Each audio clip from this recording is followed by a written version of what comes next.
எசேக்கியேல் அதிகாரம் 48. குளங்களுக்குரிய நிலப்பிரிவினை. குளங்களின் பெயர்கள் இவையே: வடக்கு எல்லையில் ஏக்லோன், ஆமாத்து நுழைவு அட்சர், ஏனோன் சாலை வழியாய் தமஸ்கு எல்லை வழி வடக்கில் ஆமாத்து பக்கம் வரை, கிழக்கிலிருந்து மேற்கு வரை தானுக்கு உரியது. தானின் எல்லை அருகே கிழக்கு பகுதியில் இருந்து மேற்கு பகுதி வரை ஆசேருக்கு உரியது. ஆசேரின் எல்லை அருகே கிழக்கு பகுதியில் இருந்து மேற்கு பகுதி வரை நப்தலிக்கு உரியது.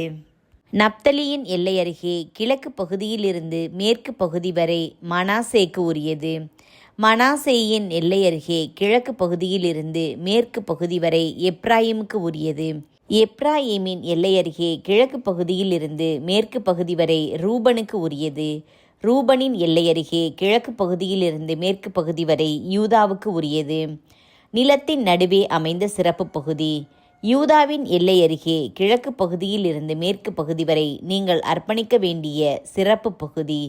அது 20,000 முழம் அகலமும் ஒரு குளத்துக்குரிய கிழக்கு முதல் மேற்கு பகுதிக்கான நீளமும் உடையதாயிருக்கும். அதன் நடுவில் தூயகம் இருக்கும். நீங்கள் ஆண்டவருக்கு அர்ப்பணிக்க வேண்டிய சிறப்பு பகுதி 25,000 முழ நீளமும் 10,000 முழ அகலமும் உடையதாயிருக்கும். அது குருக்களுக்குரிய புனித பகுதியாயிருக்கும். அது வடக்கு பக்கம் 25,000 முழமும், மேற்கு பக்கம் 10,000 முழமும், கிழக்கு பக்கம் 10,000 முழமும், தெற்கு பக்கம் 25,000 முழமும் உடையதாயிருக்கும். அதன் நடுவில் ஆண்டவரின் தூயகம் இருக்கும். அந்த இடம் இஸ்ரேலருடன் சேர்ந்து என்னை விட்டு விலகி சென்ற லேவியரைப் போல் அல்லாமல், எனக்கு பணி புரிவதில் கருத்தாயிருந்த சாதோக்கியராகிய புனிதப்படுத்தப்பட்ட குருக்களுக்கு உரியதாயிருக்கும். லேவியரின் எல்லை அருகே உள்ள மிக உன்னத இடத்தின் ஒரு பகுதியாகிய அது அவர்களுக்கான சிறப்பு அன்பளிப்பாகும். குருக்களுக்கான பகுதியின் எல்லை அருகே 25,000 முழ நீளமும் 10,000 முழ அகலமும் கொண்ட பகுதி லேவியருக்கு உரியதாயிருக்கும். ஆம், மொத்த நீளம் 25,000 முழமும் அகலம் 10,000 முழமும் இருப்பதாக.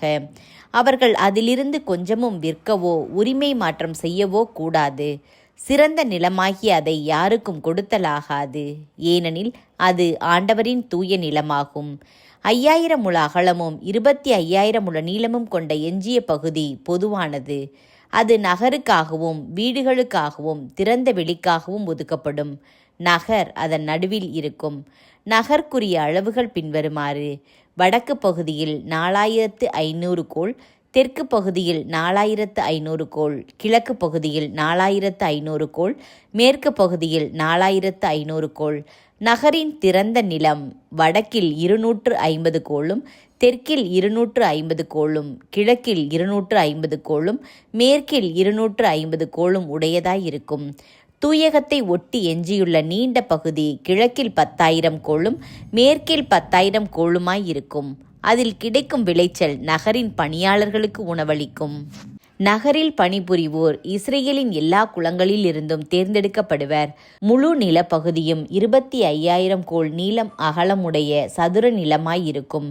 தூயகத்திற்கும் நகருக்குமான பகுதிகளை ஒதுக்கி வைப்பீர்களாக.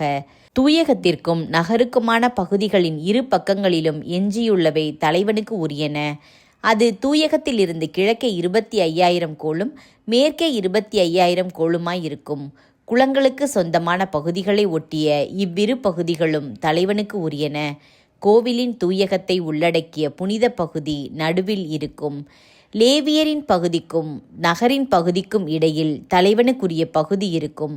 அப்பகுதி யூதாவின் எல்லைக்கும் பென்யமீனின் எல்லைக்கும் நடுவில் இருக்கும். குளங்களுக்குரிய நிலப்பிரிவினை. மற்ற குளங்களை பொறுத்தவரை கிழக்கு பகுதியில் இருந்து மேற்கு பகுதி வரை பென்யமீனுக்கு உரியது. பென்யமீனின் எல்லை அருகே கிழக்கு பகுதி முதல் மேற்கு பகுதி வரை சிமியோனுக்கு உரியது. சிமியோனின் எல்லை அருகே கிழக்கு பகுதி முதல் மேற்கு பகுதி வரை இசக்காருக்கு உரியது. இசக்காரின் எல்லை அருகே கிழக்கு பகுதி முதல் மேற்கு பகுதி வரை செபுலோனுக்கு உரியது. செபுலோனின் எல்லை அருகே கிழக்கு பகுதியில் இருந்து மேற்கு பகுதி வரை காத்துக்கு உரியது. காத்தின் எல்லை அருகே தெற்கு பகுதி தாமார் எல்லையிலிருந்து மெரிபா காதேசு நீர்நிலை வரை எகிப்திய எல்லையோர பெருங்கடல் வரையும் போகும். நீங்கள் இஸ்ரேல் குளங்களுக்கு உரிமை சொத்தாய் பங்கிட வேண்டிய நாடு இதுவே. அவர்களின் பங்குகள் இவையே என்கிறார் தலைவராகிய ஆண்டவர். எருசலேமின் வாயில்கள். நகரை விட்டு வெளி செல்லும் வாயில்கள் இவையே. வடக்கு புறத்தில் 4500 கோல் அளவு பகுதியிலும் இருக்கும். நகர் வாயில்கள் இஸ்ரேலின் குளங்களின் பெயரால் அழைக்கப்படும். வடக்கு புறத்தில் உள்ள 3 வாயில்களில் ஒன்று ரூபனின் வாயில், ஒன்று யூதாவின் வாயில், ஒன்று லேவியின் வாயில். கிழக்கு புறத்தில் 4500 கோல் அளவு பகுதியில் உள்ள 3 வாயில்களில் ஒன்று யோசேப்பின் வாயில், ஒன்று பென்யமின் வாயில், ஒன்று தானின் வாயில். தெற்கு புறத்தில் 4500 கோல் அளவு பகுதியில் உள்ள 3 வாயில்களில் ஒன்று சிமியோனின் வாயில், ஒன்று இசக்காரின் வாயில், ஒன்று செபுலோனின் வாயில்.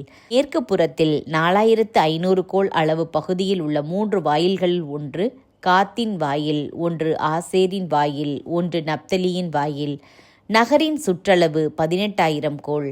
அந்நாளிலிருந்து நகர் ஆண்டவர் இங்கு இருக்கிறார் என்னும் பெயர் பெறும்.